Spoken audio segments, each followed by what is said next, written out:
Et bonjour à tous, j'espère que ça va bien pour vous. Pour ma part, ça va nickel. Dernière journée de Bundesliga sur cette année 2025, avec un choc forcément très intéressant entre le RB Leipzig et le Bayer Leverkusen. Un duel entre deux équipes du top 5 qui vont se discuter ici une place pour le podium. Et malgré plusieurs absences, notamment liées à la CAN, je peux parler par exemple de Maza, de Diomandé pour le RB Leipzig. Le Bayer Leverkusen va s'imposer 3-1 à la Red Bull Arena. On va chercher à comprendre comment Leverkusen a su exploiter le pressing très intense du RB Leipzig et quels ont été les choix tactiques qui ont fait tout simplement bousculer ce match. C'est parti. Simplicity.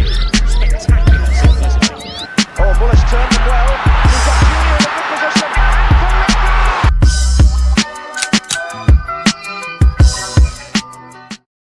La stratégie du Bayer Leverkusen sur cette première mi-temps. Le RB Leipzig, c'est une équipe qui a tendance à mettre beaucoup d'intensité dans son pressing, à vouloir récupérer le ballon souvent très bas. Kasper Lehmann a très bien compris ça et va d'ailleurs l'utiliser contre eux. Et on va le voir d'ailleurs sur cette séquence avec Leipzig qui va chercher à ressortir le ballon. Patrick Schick monte immédiatement sur le porteur, pas pour le presser vraiment très intensément et récupérer le ballon très haut. Non, l'objectif, c'est plus de récupérer le ballon sur l'aile.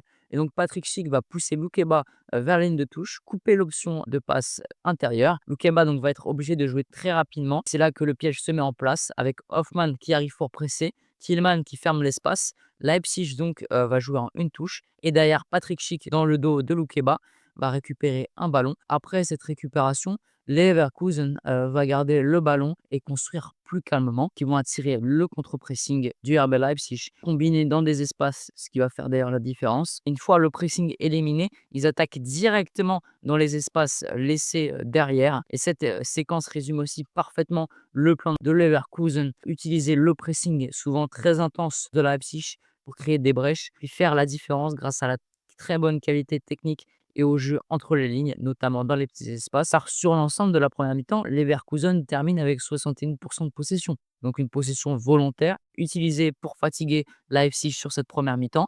Et puis derrière, faire la différence, les forcer à multiplier les courses, ouvrir progressivement les espaces exploitables. Autre séquence très très intéressante, je trouve, pour bien comprendre aussi la construction offensive du Bayer Leverkusen sur l'action du but de Martin Terrier. Donc Leverkusen qui avait la possession, comme on l'a vu précédemment, sur la première mi-temps, va choisir l'attaque placée. Leipzig va se regrouper dans un bloc bas en 5-3-2, bien mis en place pour fermer les espaces.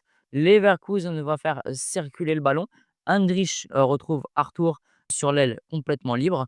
Et ce détail est important puisque le bloc offensif de Leverkusen va être étiré, ce qui oblige également au RB Leipzig de s'étirer défensivement. Et à partir de là, le bloc bas se désorganise. Ils ne sont plus que 4 défenseurs réellement en place dans la surface. Le cinquième étant attiré par le porteur Arthur. On se retrouve dans une situation d'égalité numérique dans la surface qui est très dangereux dans ce contexte puisque Martin Terrier va pouvoir faire la différence en remportant son duel aérien. Ce n'est pas un hasard puisque sur l'ensemble du match, Leverkusen gagne 60% de ses duels aériens contre 40% pour Leipzig sur le même nombre de duels aériens. C'est une faiblesse que Leverkusen a clairement ciblée. Et en attirant le bloc bas et en provoquant, en se créant des chances de duel favorables dans la surface, Leverkusen va pouvoir égaliser juste avant la pause, un moment vraiment clé du match, juste avant le retour dans les vestiaires. Après avoir utilisé la possession pour fatiguer Leipzig et exploiter aussi leur faiblesse, Leverkusen va donc pouvoir aborder la seconde période avec un avantage déjà de but, mais un avantage également psychologique puisque le Leipzig va devoir pousser sur l'ensemble de la seconde période et Leverkusen va alors changer d'approche, on va le voir maintenant. Et en effet, puisque Leverkusen va adopter un bloc un peu plus médian en 4-3-3, capable de se transformer rapidement en 5-3-2 en phase défensive. Donc un bloc avec une capacité d'adaptation assez forte.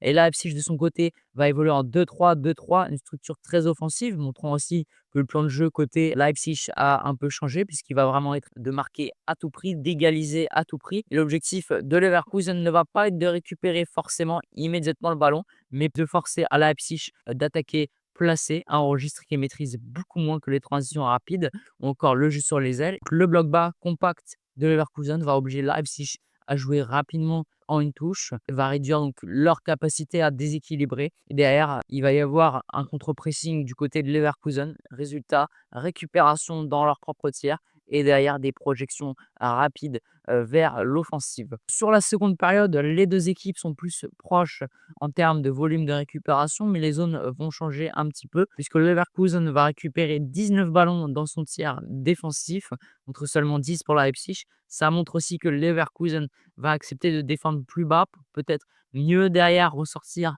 verticalement, notamment sur des transitions rapides directement en attaque. C'est ce qu'on va voir sur la prochaine séquence. En fin de match, Leipzig va tenter le tout pour le tout en montant vraiment très haut son bloc.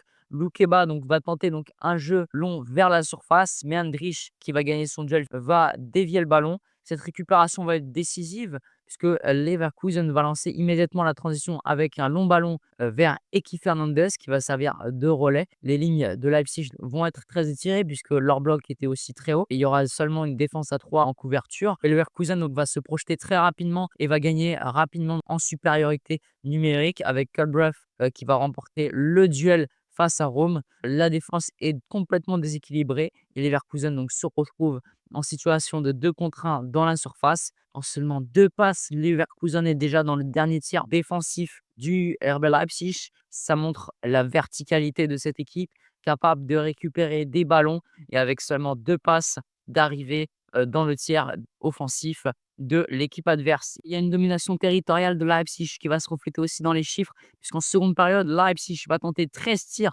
mais seulement 4 seront cadrés. Leverkusen va frapper 5 fois avec 3 cadrés. Ces chiffres montrent bien aussi le plan de Leverkusen, forcer Leipzig à multiplier les attaques placées là où ils sont moins efficaces offensivement. Et résultat, beaucoup de déchets pour Leipzig et un Leverkusen beaucoup plus clinique dans les moments clés. Victoire vraiment importante pour le Bayer Leverkusen qui a fait un début de saison vraiment mauvais avec des défaites. Ça commençait à faire un petit peu peur. Et l'arrivée sur le banc finalement de Kasper Lundmann. Puis son arrivée sur le banc, le Bayer Leverkusen s'en sort plutôt bien. Ce match est très intéressant à regarder puisqu'ils ont parfaitement intégré les forces et les faiblesses du RB Leipzig dans leur plan de jeu. En première mi-temps, c'est une équipe de possession pour contrôler le rythme du jeu, utiliser le pressing adverse, l'intensité du RB Leipzig contre eux. Et puis derrière, en seconde période, avec l'avantage au score, avec une attaque placée, des attaques directes, le Leverkusen va fermer les espaces, accepter des fois un peu plus bas et derrière exploiter des transitions rapides. Ce match montre aussi une chose, les Leverkusen sait parfaitement s'adapter à l'adversaire puisque en alternant possession, attaque placée, transition rapide face à une équipe de la Leipzig très intense sans le ballon comme avec le ballon et donc faire la différence derrière. Si cette analyse vous a plu, n'hésitez pas à liker, partager, vous abonner, ça soutient énormément la chaîne.